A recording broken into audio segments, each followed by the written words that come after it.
let's prep our ribs. So I like to use St. Louis style ribs, just because I don't like the little cartilage piece.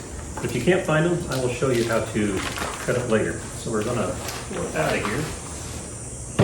And as always, I like to dry it off a little bit. There'd be a little flappy piece here.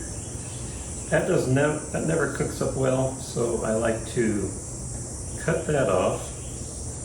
And you can use this just for grinding for sausage, or if it's thick enough, you can cook it on the smoker. One thing I always do with my ribs too is feel along here. I can feel right here, there's a little bone chip. So that is definitely something I'm going to want to pull out. And I'll also drag my knife across this edge to try to get any little chips or anything small off. Just wipe that off on a piece of paper.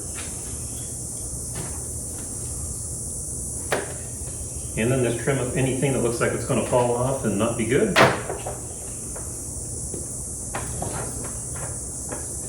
And your ribs are trimmed and ready. Put this bone side down here for Chloe. Now, if you have right here a spare rib, you can cut that down to a St. Louis style really easy. So, let me show you. Let's pull this out of the package.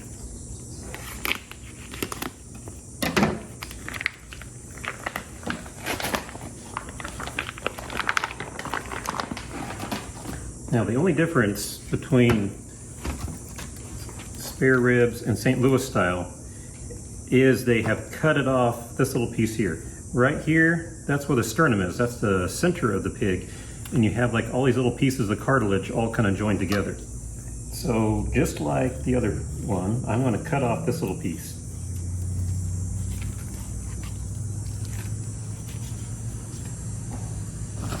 And then what we're going to do is we're going to feel, and you can see right here, this is the longest rib bone. And you want to come just to the side of the longest rib bone. And you'll just make a straight cut with your knife. Use a sharp knife, and it'll go right through. And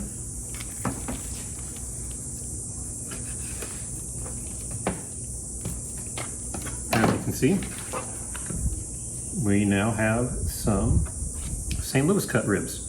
And the reason I like that is because, like I said, this piece here, it's perfectly good, it's fine, but you're gonna have a lot of different little cartilage. It's gonna be hard to cut, it's gonna be hard to eat. Now, I'll cook this up and I'll end up just pulling it and I'll use it for breakfast tacos, but you can also cut all the meat and fat off of here and use it for sausage.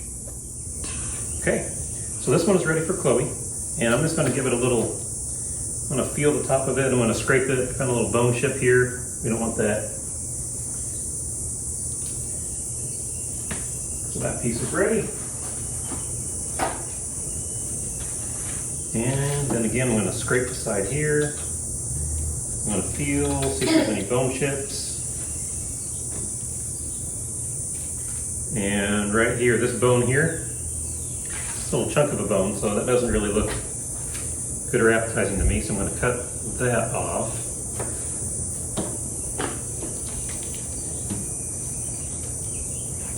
And then let's remove the silver skin. So it'll come in right here, along the bone.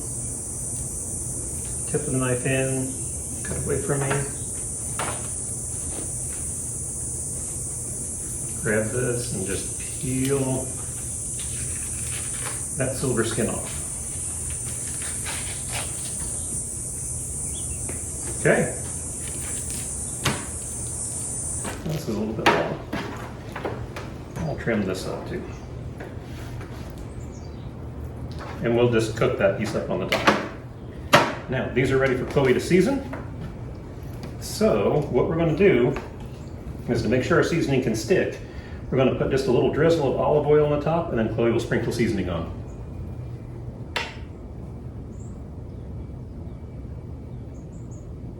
Well, that's good, kiddo. Let's do this one. Okay, you want to rub that olive oil in with your fingers? Perfect, kiddo. Let's get a little bit more over here and here. That's good. A little bit less than that next time. Okay, give it a quick little tap, and then we'll flip it over and season the other side. You might find in the store when you're searching, a lot of times I found the spare ribs are cheaper than the St. Louis style. So what you can do is just cut it down, but then you have this extra meat that's essentially free at that point. All right, perfect, kiddo. All right, I'm gonna wipe my hands off and let's get these on the smoker. I have my smoker set to about, I'm gonna do 250 degrees, and I'm gonna smoke with 1 part mesquite, 3 parts hickory. Okay.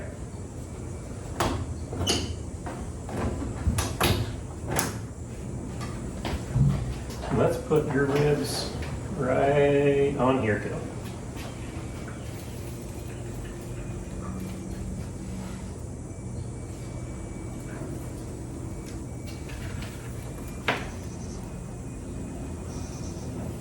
Okay, you want to put the chunks above it? Yep. And then what we always do is I like to spray the ribs with some apple juice.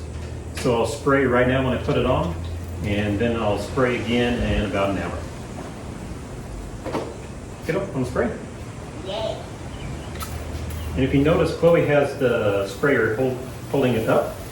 If you put it like right down on it, you end up spraying all your seasoning off.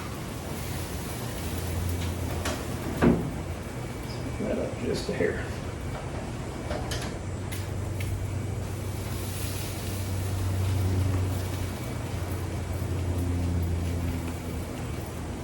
Okay.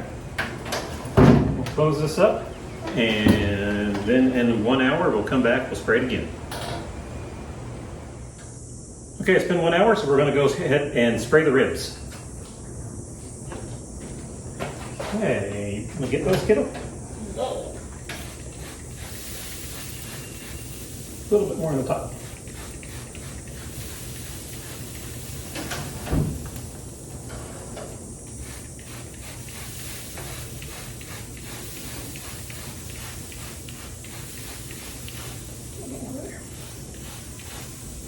Okay, in 1 more hour, we will wrap them, and then we'll let them smoke for another 2 hours wrapped, and then we'll do a 30-minute rest, and these will be ready. Okay, our ribs have 2 hours of smoke in them, so we're going to pull them out, wrap them, and spray them with some apple juice. Right, you want to pull it out of there, kiddo? Yeah. Okay, so pull out one of those and put them right up here.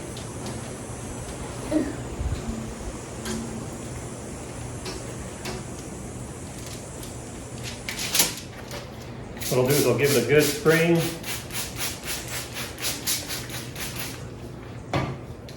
And then I want to wrap it pretty tight. Because what I'm looking for is to be tight against there, and that extra moisture is going to help all that connective tissue just to really break down the wrinkles. So wrap that up. And underneath, I like to keep a separate piece of aluminum foil. That way, when we put it back on there, if it sticks at all, it sticks to this piece, not this one. We don't have any holes.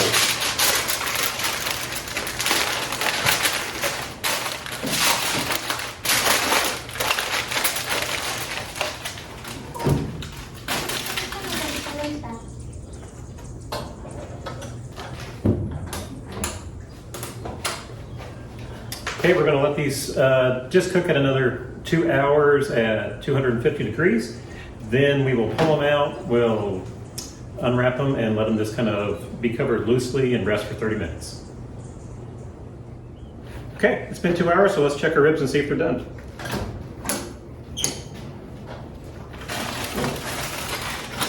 We'll pull them out of here. Ooh, that's hot. Close that up. We'll wrap them. And if you don't know how to check and see if your ribs are done, I can show you. So what we're going to do is we're going to just grab a rib. We're going to see if it pulls out easily. And it does. So we know this is ready. So since these are ready, what I'm going to do is just kind of wrap it loosely. The reason for that is we want to let some of the heat out, but we don't want it to continue cooking and steaming. So we'll wrap it loosely like this. We'll let it sit for 30, 45 minutes and then it'll be ready to slice and eat. Okay, so our ribs are done, they have cooled, and we have the rolls ready, collars. You want to slice them, Chloe? Yeah. Yeah, I like to do that too. I have a hard time kind of telling where the bones are at. I'm not good enough yet to see that, so I like to tip it up and then I can see the bones to slice a little easier.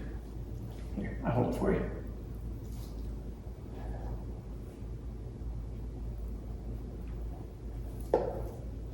Want to try it? Yeah. All right, let's try it. You can grab it. It doesn't want to come off. There we go. Let's try it. Mm-hmm. Good job, Phil. And that's how I make ribs.